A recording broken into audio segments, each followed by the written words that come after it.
okoyeba to biti ya divorce ya Sandra Mbui envers son mari ezanine mobali na ye abandaki ko vivre on a servante na bango to lokola mwana musala na bango lokola boy na bango à vivre on a bon comment ko bimane depuis na Congo lorsque Sandra Mbui a remarqué ba bêtise wana akangina ba épreuve de muteme suki c'est que ezaki mbala ya liboso te abandaki ko vivre yango abandaki ko mona yango melekaki mais cette fois-ci a eu décision ya ko se séparer ya ko divorcer na ye. Il y a des séparations, il y a des divorces même dans la vie de serviteurs de Dieu. Dans ce monde actuellement tout le monde dit qu'on a biso servante en Nzambe munene lorsqu'elle chante tu vois même le ciel est ouvert. Na comme notre sœur qui s'appelle le nom de Sandra Mbui. Elle a divorcé avec son mari. Or, son mari, c'était un homme de Dieu. Azamo Sali Nzambe. Au biso peut aussi Sali Nzambe, nous les hommes de Dieu, tous les baba erreur, tout babi loko mort tous sala, ndi ozo ko pousser même oza ba mama, baye ba même ko sala babi loko makambo moko, ozo pousser ça ba sentiment na bango. Pourquoi? Parce que ba souki mitema. Que personne ne sépare ce que Dieu a uni. Donc, mais nous les voyons actuellement même dans la vie des serviteurs de Dieu et des servantes de Dieu. Mais on Nzambe ayebi ezali unité. On Nzambe ayebi ezako sangisa. Mais Nzambe ayebi ko kabulati. Nzambe asala biso bolam. Soyez bénis, peuple de Dieu. Le beau qu'on Nzambe est localisé biso. Na bondeli.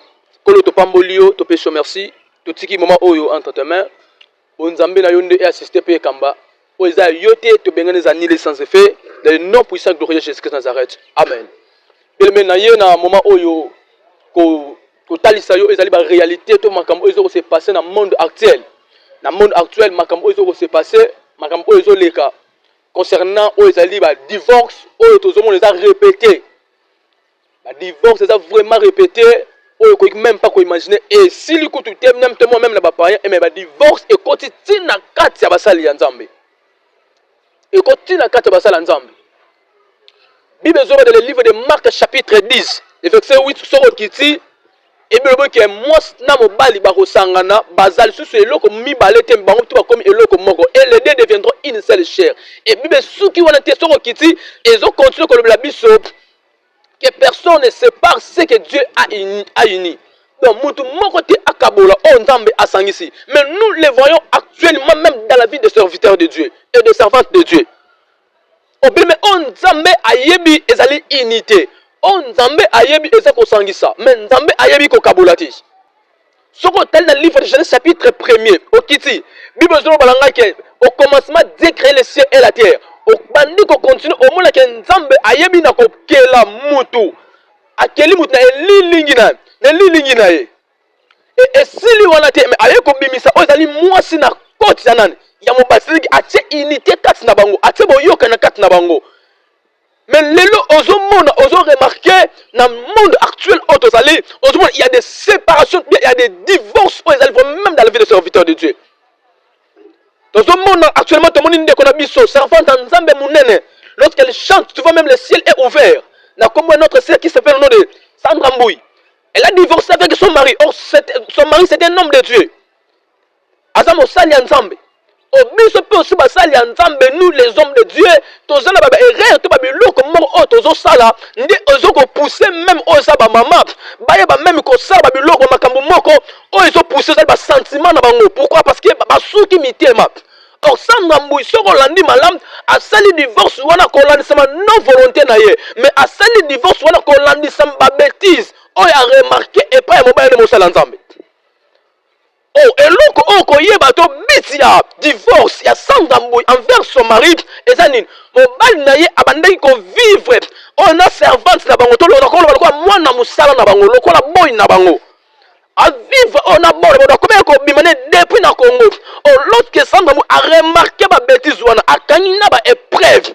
De muteme suki c'est que ezaki mbala ya liboso te abandeki ko vivre yango abandeki ko mona yango melekaki mais cette fois-ci a eu décision ya ko se séparer ya ko divorcer na ye onengna bisa mutu moko tant que tu es serviteur ou servant de Dieu quel que soit il y a des problèmes lukaka manière ya ko réconcilier ya ko bongisa lukaka moyen ya koréconcilier ya kobongisa parce que monde ya ténèbre oyo tozali diable atelemi afin ke asouffri bamipepe ozomona bato baza na relation baza na kati ya libala momo kimi eza te problème sur problème likambo na likambo lelo ebimi lobi kuna ebimi tozomona yango trop j'ai remarqué dans la vie des serviteurs de Dieu tomoni yango même mosala nzambe dans le nom de notre le pasteur Mai Kalambai abina ko divorcer ona mwasi na ye bakabwani na mwasi na ye mama ya bande bakabwani na ye au nom de Peniel bakabwani na ye pourquoi parce que ce sont des choses au diable a telemi a soufflé mi esprit moko molimo moko ya divorce na kati ya via bana nzambe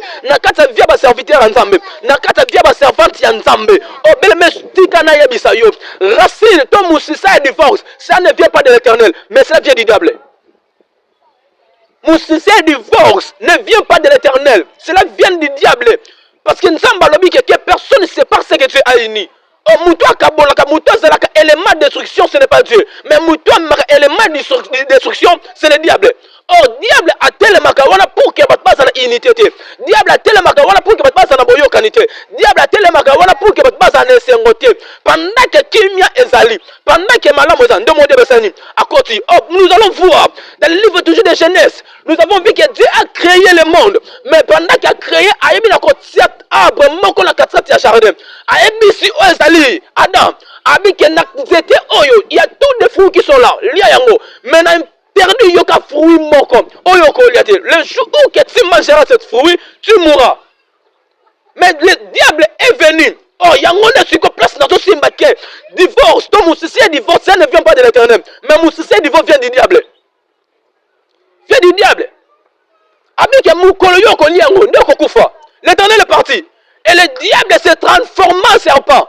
Aïe koko sabino, ako sabino. Soki bo liebo comme le kolaye, asoko sabino. Donc a même élément moko ya destruction, tout ya séparation.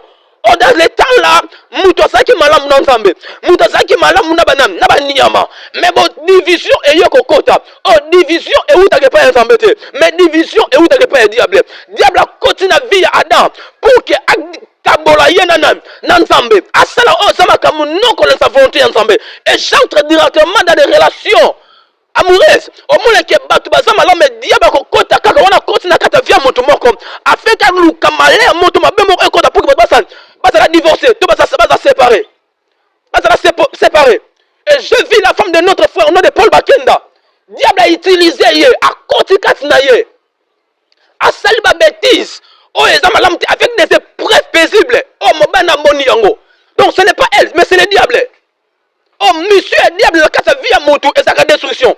Pendant que Malam est diable, il y a diable Luka place au Mabezande à l'Oniwana. Pendant que Adam Azamalamu na vie na jardin, Azol lia malamu, a vivre malamu, a sokro malamu, a sa tout malamu non zambe. Mais le diable n'a pas voulu que vie Adam est la carte toujours bongo. Aya beba ni koko c'est non. Soko lia na yo, o comme loko la yeb. Directement lorsque le diable Adam a ebina ko lia mbuma, mbalmo division senin. Et quand tu kat na yeb, zambe bise bima, kende. Abenganya ne langa. C'est-à-dire que bolingo ça lui sous-soutien. Amour et ça lui sous-soutien. Boyo quand les assustendenge et salaki. C'est ça les racines de la divorce. Oh, je me dis que les racines de la divorce ne viennent pas de l'Éternel, mais les racines de la divorce viennent du diable. Oh, il y a des hommes de Dieu aussi qui sont envoûtés. Oh, diable à côté 4 nabango. Il y en a pas ça ensemble, diable à côté 4 nabango. Je ne touche pas des célibataires, mais maintenant je touche pour les mariés. Yo mo santa mo zona nanga yo ka ba loba. Oh, ça mo sur mobile. Je ne touche pas des serviteurs, des célibataires, mais je parle pour les mariés. Il y a des hommes de Dieu au monde qui sont mariés, mais sont voûtés. Après, mon sang ensemble. Azala mon mobile, mais sont voûtés. Alors, moi, c'est la katanda, mais on s'est ma bêtise, mon libanda. Et lorsque moi, ça qu'on découvre ma bêtise, après, c'est moi, c'est toi, moi, c'est poli, moi, c'est ma bête. Oh, les choses que tu es en train de faire, libanda, au monde est en côté, ma bête aussi, libanda, au monde est en côté. Diable a vu na yo, abani ko utiliser bon moyen yo. Oh, un homme de Dieu ne peut être jamais utilisé par le diable. Mais l'homme de Dieu sera utilisé par le Saint-Esprit. Oh, ce qui diable a une place dans 4 moments qu'on utilise, ça c'est l'être que tu es déjà devenu l'élément principal du diable. Oh, comme directement élément principal du diable. Oh, comme directement serviteur ou servante du diable. Oh, mon sang, ça me dit qu'on utilise.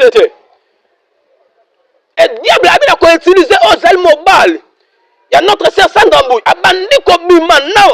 Servante naye. Akwandi Kobima, on a moins de moussana, on a bon naye. Abandi Kobima. Moi, je peux dire qu'il est envoûté ou comment, je ne sais pas. Oh, c'est ça mission ya diable. Oh, diable, ceux qui mission et s'accomplir. Na kati ya foyer moko, to na kati ya vie mutu moko, n'est directement ya saranine. À ce peu là. Toi qui es homme de Dieu, sois sérieux. Toi qui es déjà marié, sois sérieux. Osez moi aussi, sois sérieuse. Na moto honoré yo, na moi oyo honoré, zala sérieux. Bible dit que personne ne sait pas ce que tu as uni. Marc chapitre 10 verset 8a, 9e verset. Mais pourquoi on Nzambe a sangisi et ceux ça la séparer? Pourquoi on Nzambe a sangisi et ceux ça la diviser? Pourquoi? C'est parce que yoka, n'engana fongo la vérité moko awa. Pourquoi on Nzambe a sangisi et ceux comme ko eba na kozala diviser et ceux comme ça la séparer? Donc bazo ba bika on ça divorce. Bazo kabana pourquoi? Nous avions vu dans le jardin Éden. Nzamba yebi sina na Adam. Ndenge ba na koloba. Kokolia na nyonso mais celle qui mbuma oyo koliate. Oh yeba malam que les deuxième personne oh ya copier sa message. Là ce n'est pas le message de Dieu mais c'est le message du diable. Deuxième personne. Oh ben mais ezana bana nzambe belé to ba mabala ebele ezokufa ko jalitoyi. Hein. Yokanga malam. Ezana ba divorce belé ezokota na kati ba couple à cause de litoyi. On peut ça litoyi ne pas nan. Attention avec les deuxième personne qui est le diable. Qui se transforme en serpent. Quel que soit femme ou bien mari ou bien homme. Attention. Au peut saralito il n'est pas un âne. Nan oyo peut saralito. Tala moba non tala moi na yo et le diable a côté abandi ko mfouté. Abandi ko mfouté bino afin que moto epeli makas. Je connais une sœur, non tanga combattre na mboka oyo. Elle est reconnue. Jusqu'à présent moba nous elles ont travaillé dans 4 gouvernements de notre président Félix. Je le connais très bien. Le jour passé, Abengi ngali se pas tellement comme je le table. Le nom de biso ngala mbana to kabone. Pourquoi? Abandi ko relater nga ba vérité. Mais mon ban n'est pas travailler dans quatre gouvernements mais après mon salle ensemble quelque part. Il m'appelle. T'as la côté on abandi ko non, bobongi ça Dieu est la main. Je vous dis aujourd'hui cet homme là, na mo ba kabone. Moi tant combo ça je suis en direct. Moi tant combo ça te. Le lo ba kabone mais il est l'homme de Dieu. Un homme de Dieu, il a la grâce de Dieu. Pourquoi le divorce est tel ma casse dans le foyer? Pourquoi le divorce est tel ma casse dans la salle et serviteur ensemble? C'est parce que va faciliter devant la deuxième personne. Va faciliter une deuxième personne. Oh, les premières personnes, oh, c'est Dieu. Oh, les premières personnes, c'est Dieu parce qu'il a dit que personne ne sait pas ce que moi j'ai uni. Mais pourquoi division est côté? Pourquoi divorce est côté? C'est parce que tu as donné ton oreille à la deuxième personne.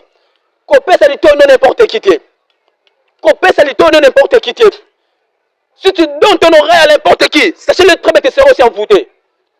Le clan mobile de Sandra Mboui. Tu seras envoûté. Oko bimisa moto.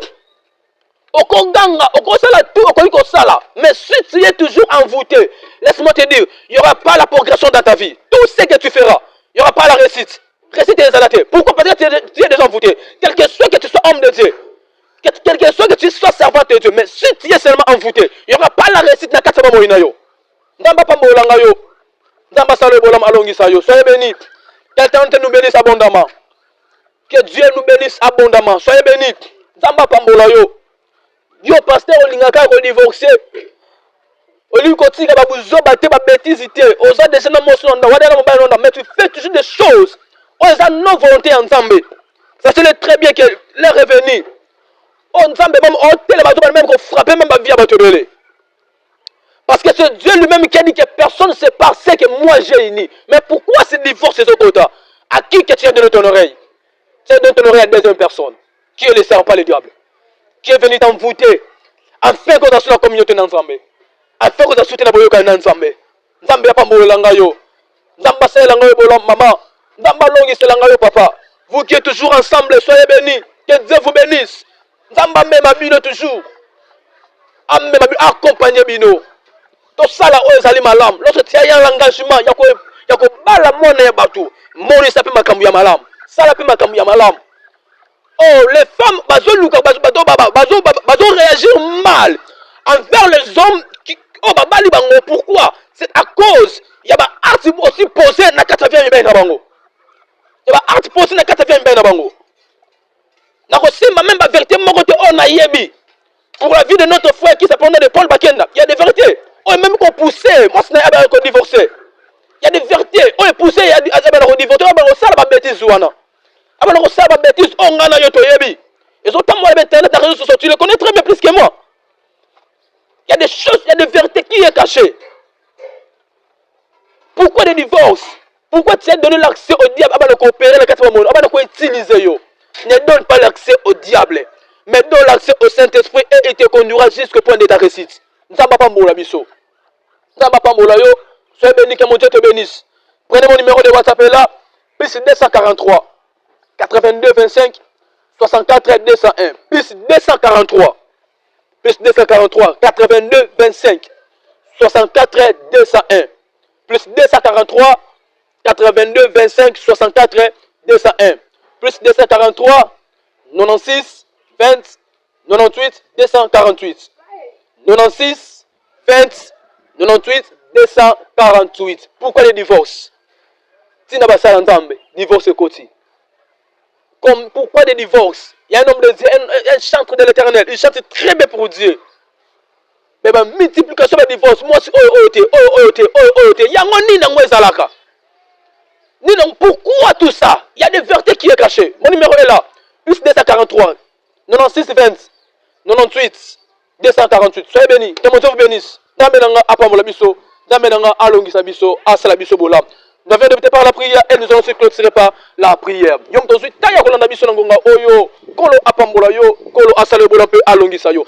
Seigneur, nous prions et nous te disons un grand merci pour le moment favorable que tu viens de passer avec nous. Na tiki via moko na moko entre tes mains. Et na tiki ba couple moko balande biso na ngonga oyo maboko na yo. Réunir bango toujours. Deuxième personne qui est le diable ayaté, à sa personne besoin de dilater. Je dégage et que leurs portes des maisons soient fermées et que les ennemis n'aient pas l'accès d'entrer dans leur maison et dans leur vie. Dans le nom de Jésus Christ, je prie et que ça soit ainsi. Amen. Que Dieu vous bénisse abondamment. Soyez bénis.